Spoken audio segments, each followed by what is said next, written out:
Dave Wilson is the owner of Victorian Photography Studio in Gettysburg, Pennsylvania, specializing in wet plate collodion photography using equipment and techniques from the 1860s. Dedicated to preserving a historical process, Dave hosts workshops and makes informational videos explaining the complexity of collodion photography. Would you all give Dave a round of applause?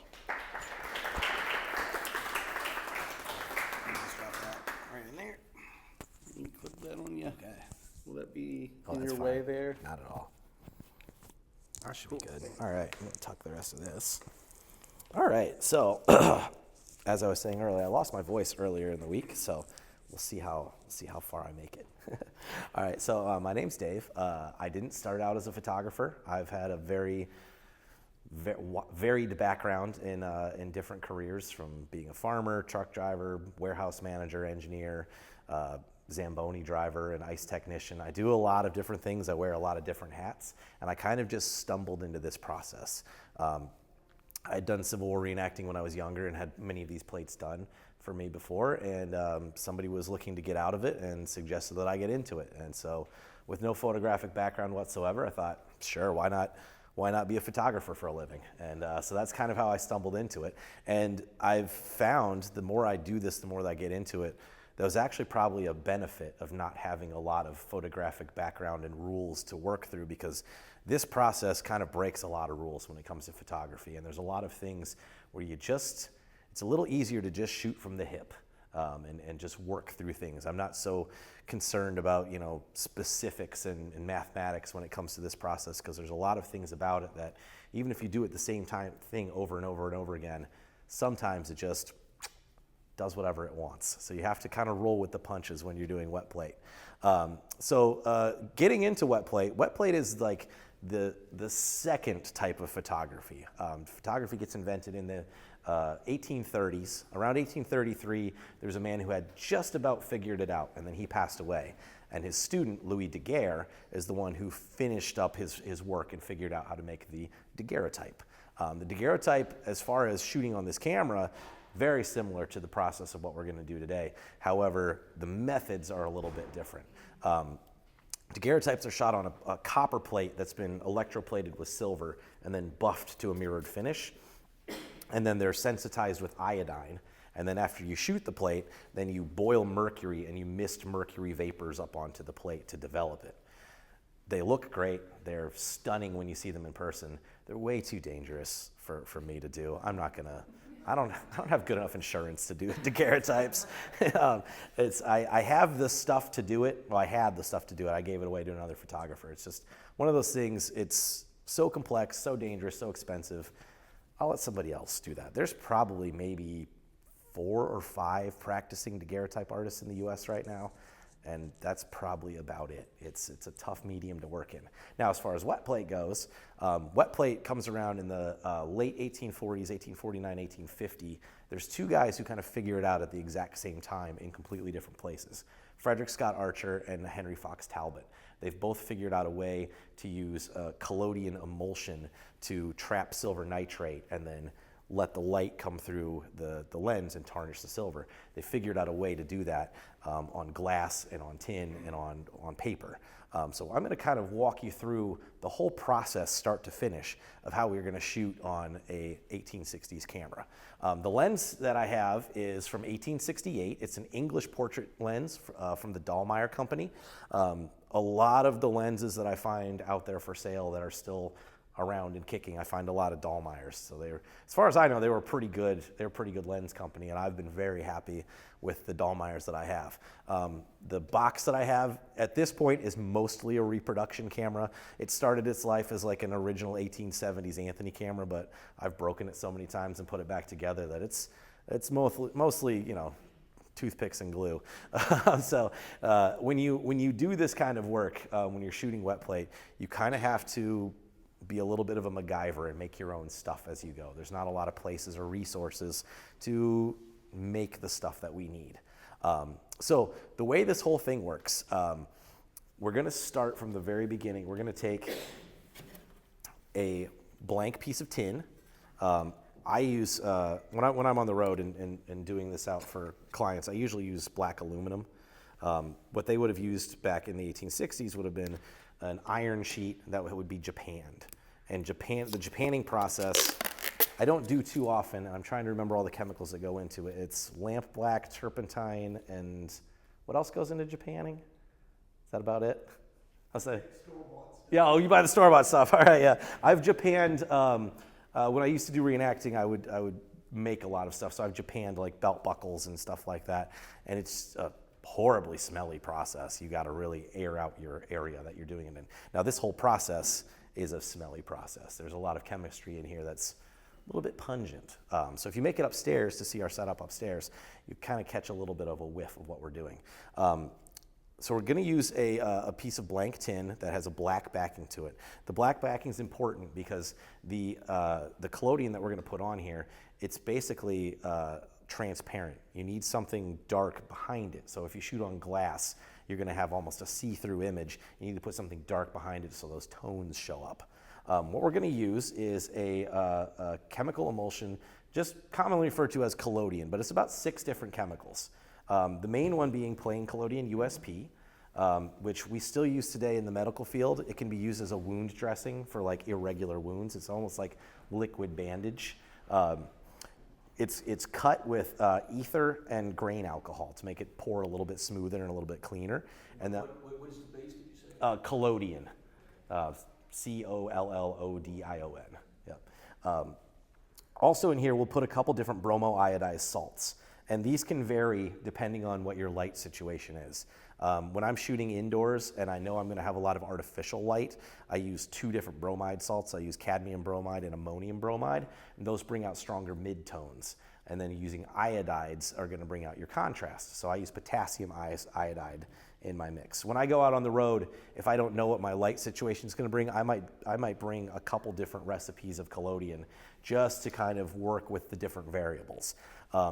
The whole process is very simple if you think about it, but there's a million different variables that you have to kind of keep your eye open for when you're doing this. A lot of it's going to be the amount of light that comes in and the way that the light works. Collodion is reactive only to ultraviolet light. So on the ultraviolet scale, blues and purples are up in like the 400, 450 nanometer range, and they develop really fast. On the other end is reds and yellows, which are down in like the 800, 700 nanometer range. They develop really slow. So when you're developing a plate and you've got all the different colors in it, some of them are developing real fast and some are developing real slow. So the blues turn really white, the reds and yellows stay really dark. And you kind of have to cut it in the middle so nothing's too blown out and nothing's too dark. And so that's one of the struggles and challenges of this process, is knowing when to cut your development to make your image look passable and right. So when we start out, we're going to take our blank tin plate, we're going to pour this chemical emulsion on, and it's just a simple flow right across the plate, and just pour from corner to corner, and then right back off again. So you want to have a nice, smooth, clean plate. Now, one of the problems with collodion is that you can't control everything about it, and sometimes dust or particles will land right on your plate and they're just stuck there. And that's just how it is. And 9 times out of 10, that particle will be on somebody's face. It never fails. It never, ever fails. I never have particles up in the corners or in a tree. It's always like right under your eyeball. I had a gig in New York 3 weeks ago, and I shot for the same couple 3 times. All 3 times, something landed on the girl's face. It's just like, can't do anything about it. That's just how it works. So once this plate has been poured, before it dries out, and they dry pretty fast because they're made of alcohol and ether, so they're drying pretty quick. We need to put this plate into a bath of silver nitrate. This acts as a halide suspension.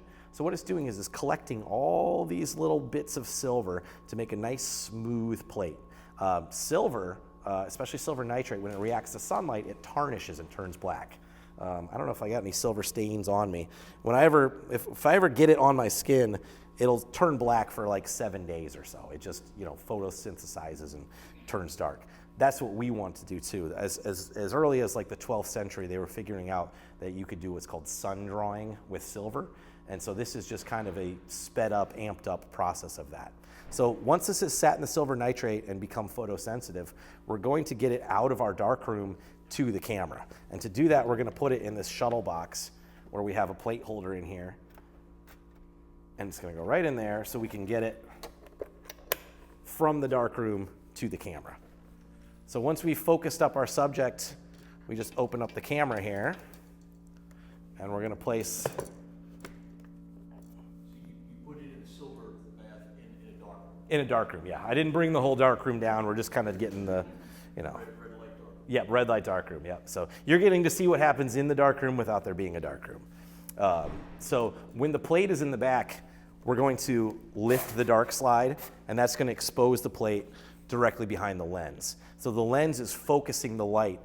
It's a camera obscura. So if you're not familiar with a camera obscura, it basically takes whatever it sees, brings it in, and casts it out. So everything that we're going to see on the camera here is going to be upside down, mirrored.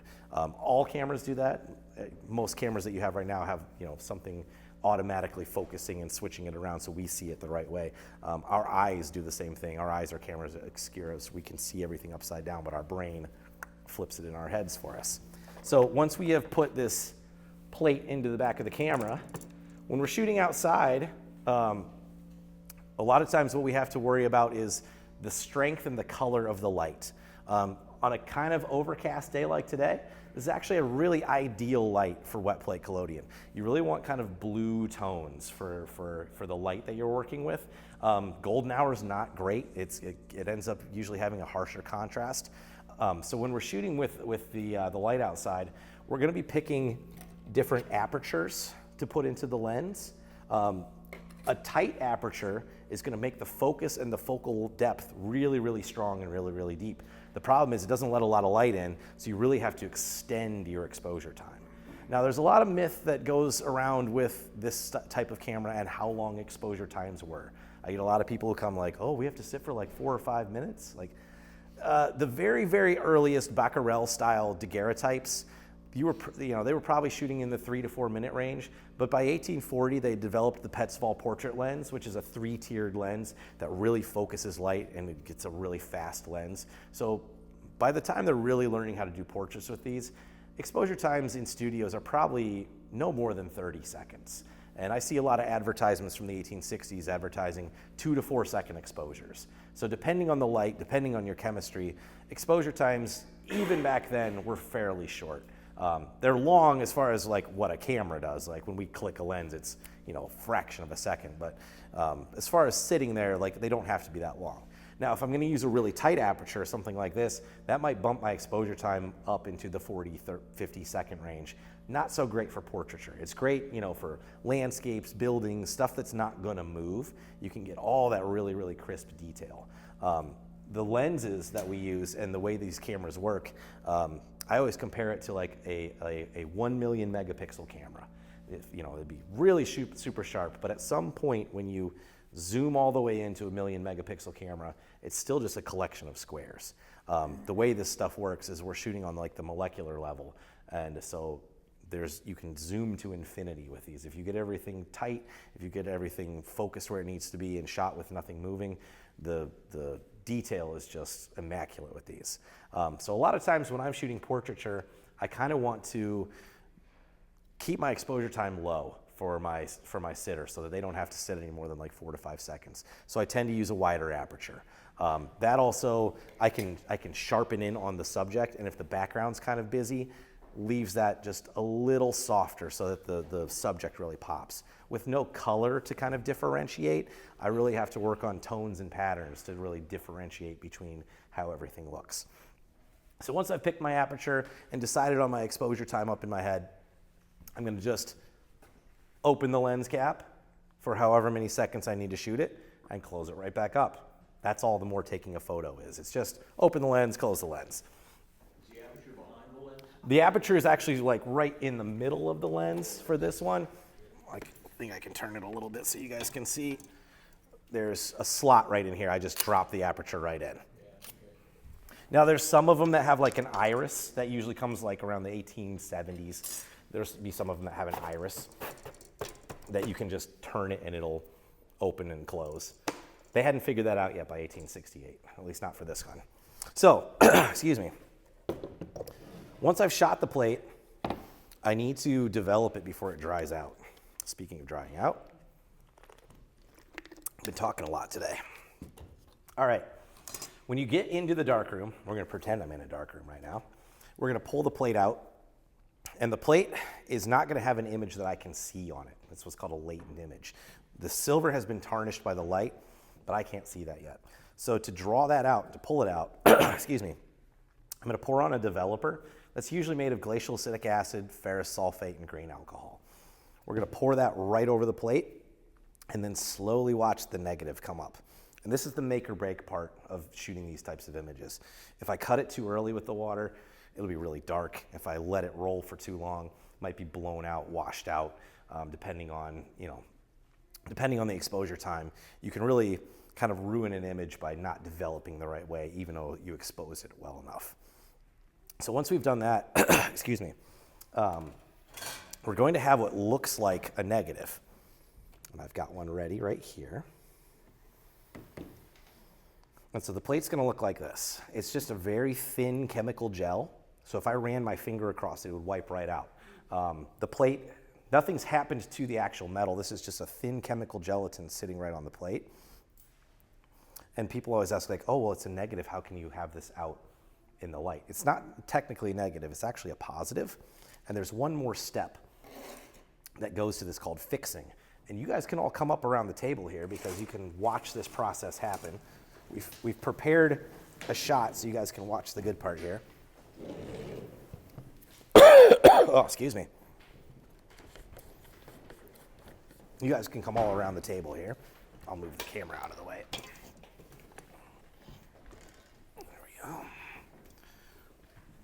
So the last step, excuse me, uses potassium cyanide. Yeah. Now that I got you all close, we're gonna pour some poison, yeah.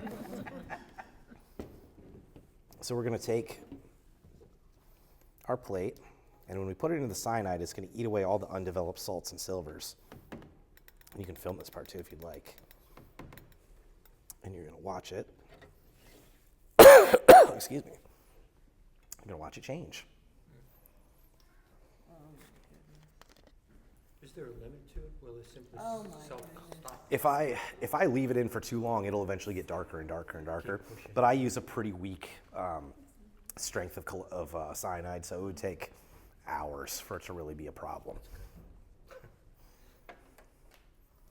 And then to stop the process, you're going to take it right back out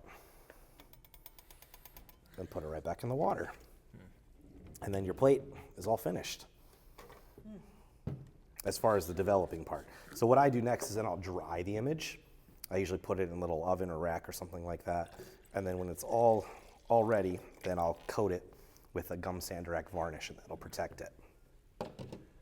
So when you develop it, and you still have it exposed to light, why isn't it light sensitive until it's fixed? It's because that's a great question. I don't know the exact science on why it's no longer light sensitive when you bring it out. Have to do with the chemicals? Probably, yeah. Sorry, I'm losing my voice again. Give me 1 second. If I understand correctly, the silver and bromoiodized salts, once they're in connection with the glacial acidic acid from the developer, that kills whatever light sensitivity it has. Yeah, because acetic acid is a stop back. Yep. Yeah. And that's what kind of leaves it at that negative state. So and the then acetic acid is in the developer. it's in the developer. Yep. Combines. Yep. Interesting. Where do you All right. get your ethylene from? I get it from Artcraft. Okay. Yep, that's where I get that from. You guys can all have a seat again once you've come and seen this. It's not too bad getting ether. Getting cyanide's hard, which it should be. You shouldn't just be able to get cyanide anywhere. You have to have a federal EIN number and a tax ID number and a business address and write a letter of intent and all that kind of stuff. So I ordered some back in October and I still haven't gotten it yet. So we'll see. They already billed me, so hopefully it shows up. All right. That is pretty much the wet plate collodion process from start to finish. Do you guys have any questions? How are we on time? Okay, great. Sounds good. Oh, no, go ahead. So there's no shutter on this? There's no shutter on this. It's literally just, I'm gonna turn this guy around here. Since our exposure times are so much longer than what like a shutter camera would be, it's just open, close. And that's really all it is. I have a lot of photographers, oh, what's your ISO? I'm like, well, it's that to that. And that's, you spend a lot of time, especially when I teach workshops, I spend a lot of time unteaching a lot of like digital photographers. There's so much that they know about regular photography that this kind of process, it's a lot of feel, People, oh, do you use a light meter? I'm like, no, the light meter just tells me how much light there is. I need to know the color of the light. That's what's more important to me. It could be a really, really bright sunny day, but if it's yellowy light, I don't like it. Overcast, cloudy day like right now, perfect for this. It'd be, a lot of times I'll get surprised by just how strong like an overcast morning is. I'll assume it'll be like a 4 to 5 second exposure, and I'll do 4 to 5 seconds, and it pops up immediately. Like, oh, that was overexposed. I need to cut that down even more. So it's a lot of kind of shooting by feel. It's tough for beginners to kind of learn it because a lot of it's just repetition and being able to look at your plate and say, I can see what's wrong, I can see what I could do different, and fix it on the fly. There's a whole lot of, whenever I do a lot of these gigs, my plates at the end of the day tend to be way better than my plates at the start because I've had all day to kind of figure out the light and figure out the chemistry and see what I'm doing wrong and what I'm doing right and just make adjustments.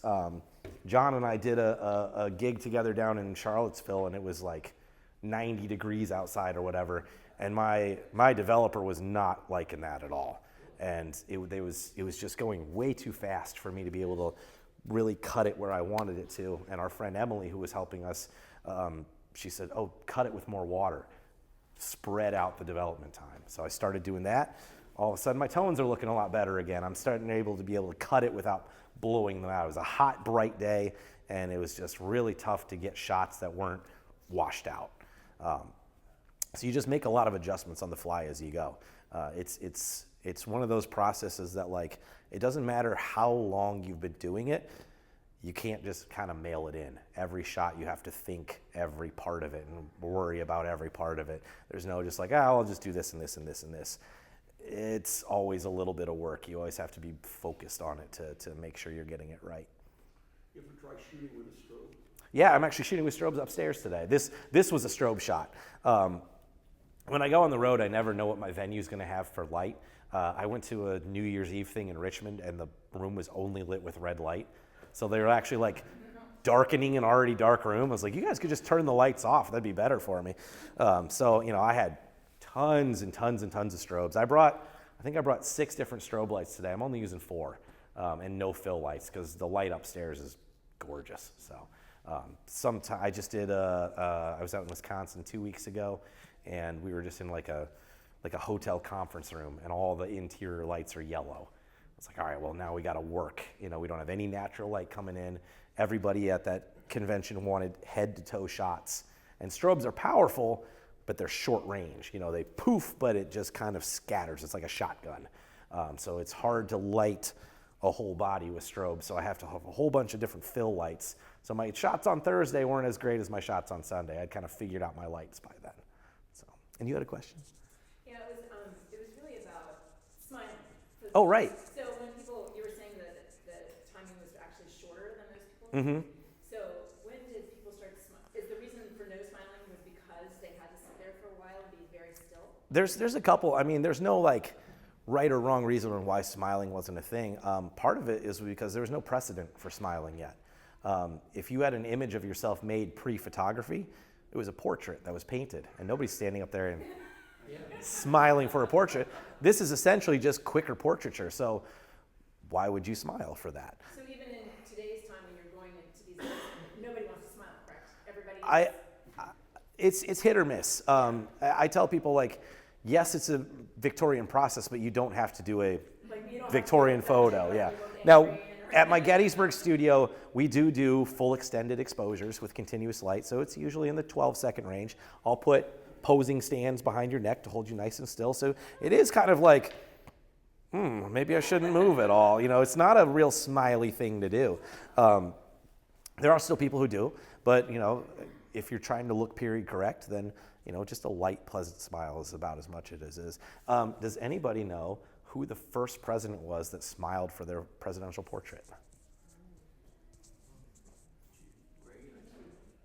A little before Reagan.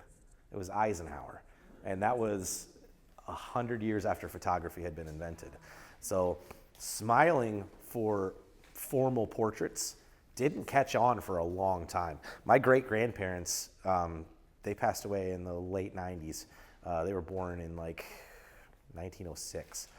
Didn't smile for posed portraits. If you could catch them, they'd be smiling. But we were at their 75th wedding anniversary.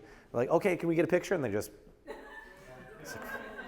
look like you want to be here. And so all the pictures from that, they just look depressed. But then if you catch, you know, all the candids, they look great.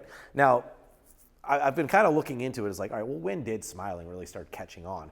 And it really wasn't until, you know, turn of the century when you can shoot candid photos. And that's when you start seeing people smiling in pictures because they don't know that they're, you know, that they're posing for something. It's not a formal photo. You still see a lot of the formal photos of those same people. They're just going to sit. So I don't think it's until, you know, like the 30s and 40s where it really starts catching on for like smiling for a picture. So it took, you know, it took a long time for smiling to catch on. Uh-huh. Can you shoot through a gel filter, put a gel filter in the light? You probably could, yeah. I think there's some people that do. I know there's a guy who shoots, there's some people who just change the lights. There's a guy who just shoots with black light, just illuminates everything with black light. I had a student who was, he kept calling me, I need to do like a minute and a half. Like I can't get anything to show up. I'm like, well, how old's your chemistry? It's all brand new. Well, what kind of lights are you using? And it was some sort of light, and I had to look it up, and the wavelength was like 700 nanometers. It was like an orange light. I'm like, oh no, you're darkening. Like, I know you're putting more light onto it, but you're actually darkening your image by putting such, you know, orange light on there. So I was like, take those lights away, and you'll be able to have a much quicker image. So I don't use any type of like color filters, but I know there's a lot of people that use different type of light, and that makes a difference. So I read about makeup. Mm-hmm. Sunblock, things like that. What does it look like? So a lot of times we'll do, especially around Halloween, I have people who want to do like ghost or something like that, and I don't use straight black and white. White is way too harsh of a color for this. If you want to have any kind of tones, I like using pink or blue. Blue tends to come out a little bit whiter, and pinks and purples will give you that nice kind of like grayish tone, a nice cool tone without it being completely white. If you've ever seen, you can Google it, the Addams Family set from the 1960s and 70s. It's all pink. Like the whole Addams Family house is pink because whites come out too harsh in that black and white film. You want everything in those nice cool gray tones. So pinks, yellows, blues. My studio up in Gettysburg, we have a pink floor and a purple wall. And it comes out just nice, you know, nice rich gray tones. And so I do the same thing for makeup too. I don't use black. Black comes out just a little too harsh. It'll come out a little too shiny. I tend to use red. So if you want like black under your eyes or like black lips, I use bright red. So I had a girl who wanted to have like, I wanted to make it look like, you know, just like black tears running down my eyes. So we did all red, and her face was all blue. It looks really strange when you're setting it up, but when you're done with the photo, it's like, oh, that makes sense. We were recreating like an 1870s spirit photo where there's a guy who was like, oh no, and there's a ghost coming to get him, and so we were trying to redo that. It's really just a very simple double exposure. One of my clients earlier today asked about ghost photos, and it's honestly easier to do it on this camera than it is with a digital camera on Photoshop. I can do it all in one shot in about 12 seconds. What you do is if you've got, you know, let's say you two are going to be in my photo. If you're going to be my seated person, you're going to be my ghost. I'll open this lens up for about I usually go for 1 second over half of the exposure. So if I'm doing a 12-second exposure, I'll leave the ghost in for 7. So I'll open it up for 7 seconds, close the lens, ghost steps out, open it right back up again, shoot the whole thing without him in it, and then close it right back up. And so the camera shoots the whole photo again without him there, and it basically just layers that image right on top of him and just makes him transparent. I don't have any up here, and I probably should have sent you some to put up here. On my Instagram, I have a ton of ghost photos because we've gotten pretty good at it at the studio, really like timing it out. So it's not hard to do.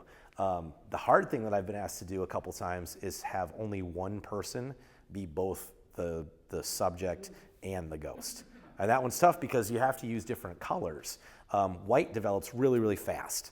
Blacks tend to develop very slow. So to get the ghost to be transparent and the person to not be transparent, we'll put them in their ghost costume wearing all white. We'll leave them in for about a second.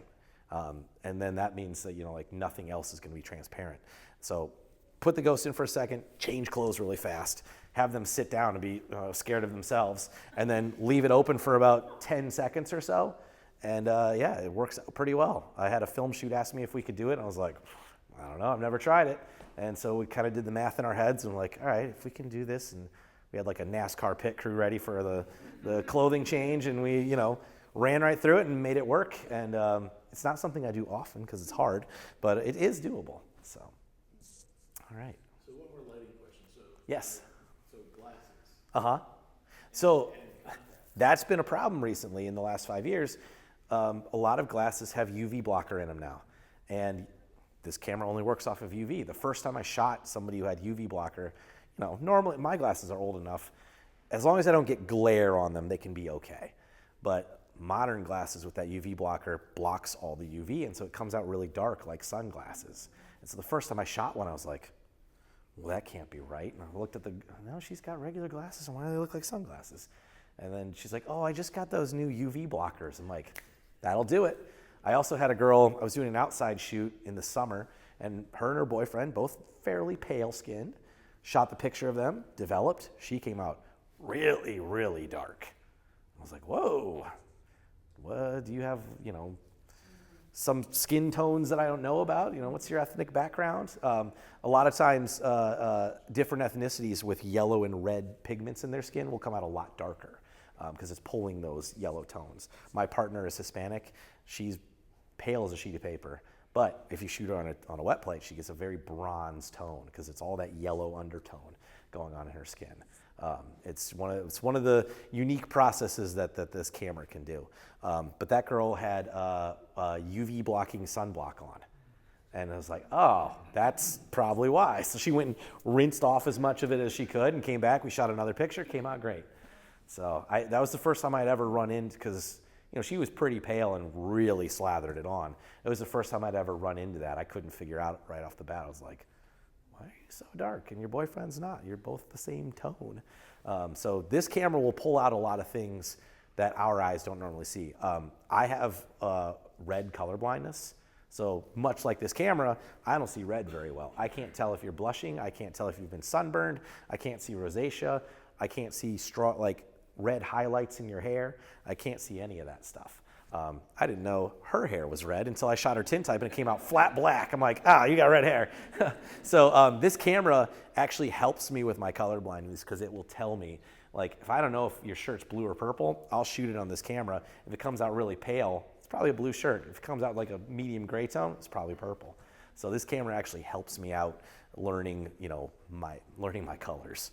I have a 3-year-old right now, and she's constantly asking me, like, Dad, what color is this? I'm like, I don't know. And she doesn't understand that I truly don't know, and it's not just a game. Like, I literally don't know. It's like, you got to tell me. I don't really know what color this is. All right, any other questions? Yes, in the back here. How long from the very beginning, preparing a plate to having it ready to walk out the studio with, or however long it takes to? So there's kind of 2 different ready processes. From start to finish, from pouring the plate to rinsing it off after it's been fixed, about 6-7 minutes, somewhere in that range.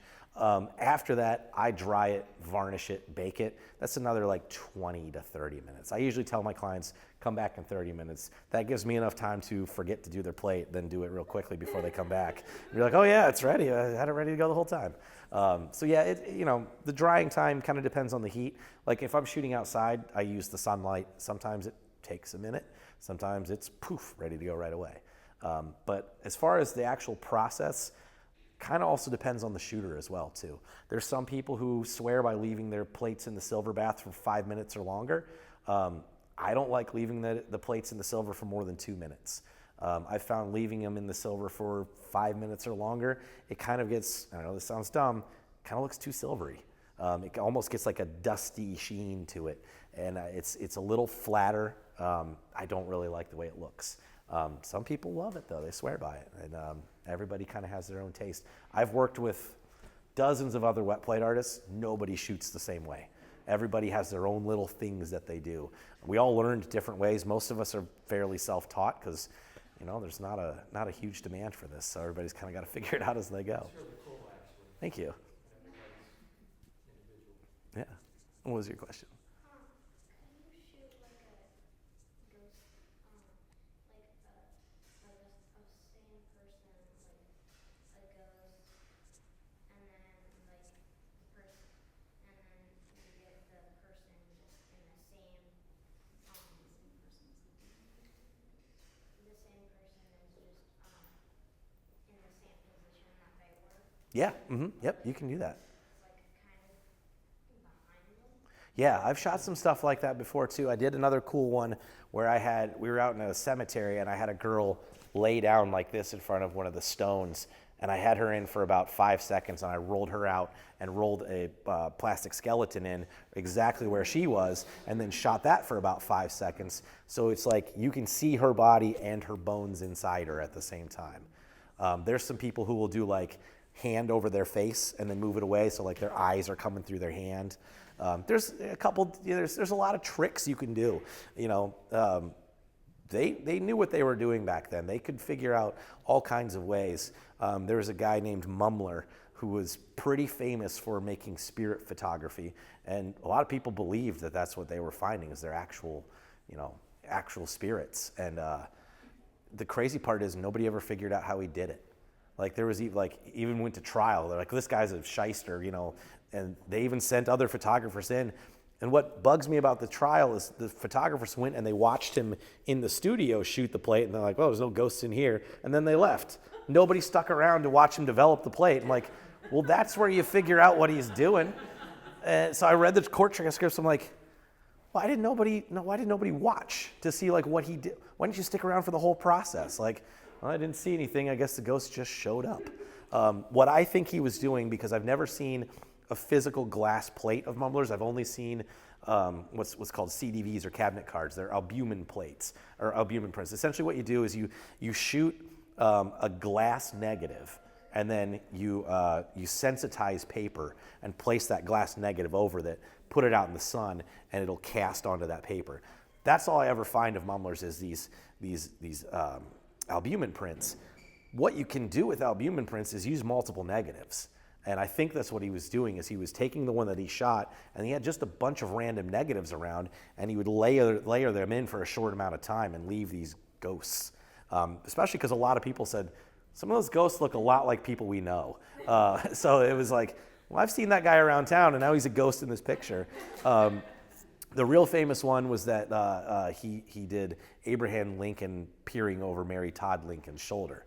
But it wasn't hard to buy glass negatives of Lincoln back then.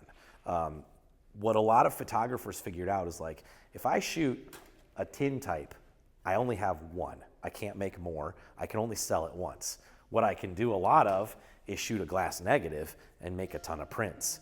And so other photographers are like, well, I didn't even shoot that negative, but if I can buy it and then sell the prints from it, that's what Matthew Brady did. He didn't shoot a lot. He just bought a lot of negatives, and now they're Brady images. Well, they hadn't really figured out copyright yet as far as photography goes. So you could kind of get away with whatever you wanted back then. And Brady was the master of buying everybody else's stuff and then selling the prints off of it. And so it wasn't hard to get a negative of, a very famous person like Abraham Lincoln. And you can find, the picture that he's, the pose that he's doing in that photo, you can find other plates of him that in the exact same pose. So like, I'm 90% sure that that's what Mumler was doing. He doesn't do ghost photos the same way I do ghost photos, but if I ever get the chance to actually sit down and make albumin and it's a process. If I ever get a chance to do that, I'm gonna try doing that just to see if I can replicate like a Mumler negative and see if that's What was the guy's name, the Mumler, Mumbler? Mummler. I think William Mumler was his first name. I'm blanking on his first name. But there's a book called The Apparitionist. It was written a couple of years ago. It's all about him getting into photography, all the scams that he ran. He was essentially like the Cutco knives guy. That was his life. He always had that like mid-level marketing or whatever, MLM scams. Like he was always doing those. And in the 1860s, you could get away with those really easy. You just, show up in towns, sell receipts for things, and then disappear, and no one will ever find you again. So he was real good at that. And then he met a girl who was doing photography, and then he just kind of assumed her role as the photographer, and then it's a long story. But yeah, he was a shady guy and got away with a lot of stuff. All right, any other questions? Yes? Could you also do like a person, like not a ghost one, but like a person and then that same person just Yeah, yep. It's kind of tough when you're doing the same person multiple times because you have to kind of balance the exposure time so that they're not both transparent. It makes it a little tough. I had a guy who wanted to be two different characters in the same shot. We tried it. It didn't quite work. It was a little too transparent in both of them. So it's doable, but you have to kind of fudge the clothing a little bit to kind of make it work so that the one who's in it shorter is wearing something lighter, the one who's in it longer is wearing something dark, so there isn't as much bleed through. I haven't mastered it yet, but if I really sat down and took the time, I could probably get it figured out. All right. Final question, are there any books or references to kind of get somebody started? Yeah, there's a couple.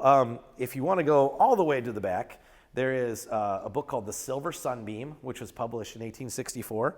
It's a 19th century manual on how to do wet plate collodion. It's kind of the wet plate Bible, if you will.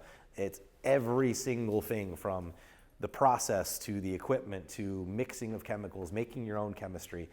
It's all there. Now, it's all written in 19th century explanatory language. So if you've got several days to read through one recipe, go right ahead. Now, there's also another book written by a man named John Coffer, and I think it's called The Doer's Guide to Wet Plate Collodion. He basically took the Silver Sunbeam, wrote it down in modern English language that we can all understand, and tells you little things like, hey, it says this, but actually do this. This works a little bit better. That's been kind of, there's a man named John Coffer who in the 70s basically brought this method back from the dead, and he's kind of the guy who kick-started wet plate collodion into what it is now today. I mean, almost all of us who do it have some lineage back to him, whether it's from us learning from somebody who worked with him or us using his recipes or his book or whatever. Like almost everybody has a little bit of tie to John Coffer right now. And so we kind of owe him a debt of gratitude for bringing a very dead medium back to life. So he still hosts workshops in the Jamboree up in the Finger Lakes up in New York. He only lives about 30 minutes from where I live up in the Finger Lakes. So he's a unique guy who lives on a subsistence farm with no electricity and just hangs out and does old-timey stuff. So, was there one more question back here that I saw? Yes. Yeah. Is the chemistry essentially the same between the tintype and glass plate? Yeah, there's really not much difference. Some people will coat their glass plates with a little bit of albumin around the edges, or people have different ways of polishing. I do it probably like the cheapest and easiest way. I literally just get a dry paper towel and wipe it straight down and then just kind of clean them off. I don't use the albumin around the edges or anything. I just pour them straight on. With glass plates, if you don't get the collodion to adhere to the glass very well, the image will simply just lift right off the plate and just dissipate. I've only ever had that happen once. The other problem with glass is that it's made of glass. And if you drop it and break it, that's it. Now, the other thing that you can do with glass is you can create negatives and then use those negatives to make albumin prints. And that's a slightly different recipe and just a slightly different method where you're creating a really, really strong negative, stronger than what we would use for this. So it's a little bit off, but everything else, the pouring, all of that, it's all the same. All right, I think that's all my voice has. Of course, thank you guys.